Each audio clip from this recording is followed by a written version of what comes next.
હળવદના અજીતગઢ, જોગડ, ઇંગોરાળા અને માયાપુર ગામની સીમમાં પાણી ભરાતા આશરે 4,000 વીઘા જમીન જળમગ્ન થઈ ગઈ છે.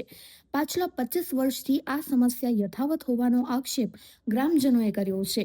પાણીનો યોગ્ય નિકાલ ન થવાને કારણે કપાસ અને મગફળી સહિતના મહત્વના પાકો વરસાદી પાણીમાં ગરકાવ થઈ ગયા છે. માલિયા બ્રાન્ચ કેનાલ વિભાગની બેદરકારીના લીધે આ પરિસ્થિતિ સર્જાઈ હોવાનો સ્થાનિક લોકોએ આક્ષેપ કર્યો છે. જવાન જય કિસાન। હવે આ આજીતગઢની સીમમાં આ કેનાલ થઈને એટલા વર્ષોથી આ પાણીનો પ્રશ્ન છે. પહેલાં નાનું નાલું હતું, હવે તો ગાડી વહી જાય ને ખટારો વહી જાય એવડું નાલું મૂક્યું. એ તમે જોઈ શકો છો, જો આમ કેટલું પાણી ભરાણું છે. અને આ પાણીની કેસેટો આપેલી છે, સીડી બનાવી, અને અરજીઓ એટલી કરેલી છે, પણ કોઈ ધ્યાન જ નથી દેતું સરકાર. અને આ જમીન બધી રહીને આગળ બધી પડતર રહે. શિયાળે જો વરસાદ પાછળ થઈ જાય ને, શિયાળે ચોમાસું જાતા જાતા તો શિયાળું ફેલ ગણવાનું તમારે. એટલે આ જમીનમાં ખેડૂતનો ખર્ચો બધોય પડી જાય, ટોટલી ખર્ચો પડી જાય. એટલે આ સરકાર જેમ અધિકારીઓ આવે ને એમ કે આ થઈ જાય છે, આ થઈ જાય છે, બસ એટલું જ કે આ થઈ જાય છે, પણ કોઈ કાંઈ ધ્યાન દેતું નથી. 3,000 થી 4,000 વીઘા જમીન પડતર રહે.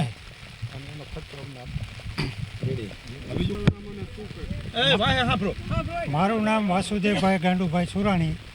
અત્યાર લગી જે ખેડૂતની રજૂઆત હતી એ અત્યાર લગી સરકારશ્રીએ કોઈપણ પ્રકારનું ધ્યાન આપેલ નથી. અને અત્યારે મીડિયા મારફત જોઈ લેવાની છૂટ કે હકીકત પરિસ્થિતિ શું છે, અને આનો યોગ્ય નિકાલ સરકારને કોઈપણ સંજોગોમાં આપવો પડે. ખેડૂત બચારા ક્યાં લગી રજૂઆત કરે? દરેક જગ્યાએ રજૂઆત કરવા છતાં આ સ્થળ ઉપર કોઈ સરકાર આવેલ નથી કે કોઈ કર્મચારી પણ આવેલ નથી.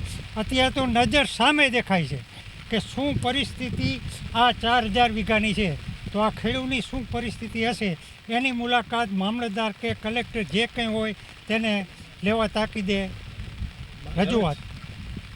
મારું નામ મુકેશભાઈ પ્રેમજીભાઈ પટેલ, હું આમ આદમી પાર્ટી તાલુકા પંચાયત સદસ્ય, ગામ અજીતગઢ.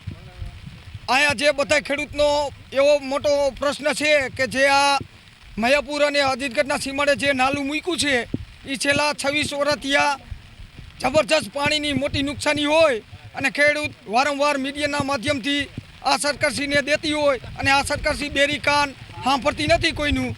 એટલે આ જે જમીનમાં આ જે નાલું મૂક્યું છે એની મોટી જબરજસ્ત નુકસાની છે. 4,000 વીઘા જમીનની નુકસાની છે. અને અત્યારે હાલ જે પાક તૈયાર કરેલો પાક બધાનો જતો રહ્યો છે. આ છેલ્લો 5 ઇંચ વરસાદ થયો છે ગઈ રાતે, અને મોટી જબરજસ્ત નુકસાની થઈ છે. અને આ નાલું અને પાણીનો નિકાલ અમે યોગ્ય જગ્યાએ કરવા માગીએ છીએ, તો આ સરકારને આનો યોગ્ય નિકાલ કરી દેવો પડે, અને આ સરકારને સાંભળવું પડે. મામલતદારશ્રી, કલેક્ટરશ્રીને કહેવા માગીએ છીએ મીડિયાના માધ્યમથી કે આનો યોગ્ય નિકાલ કરો. નકર આ ખેડૂતો બરબાદ થઈ જવાનો છે. ઉધેડ જમીન રાખી હોય, કોઈએ ઘરની જમીન હોય, નાના મોટા ખેડૂત હોય, કોઈએ લોન ઉપાડી હોય, વ્યાજમાં પૈસા લીધા હોય, તો આ જમીનની અત્યારે હાલ નુકસાની થઈ છે, એનું વળતર કોણ ચૂકવશે?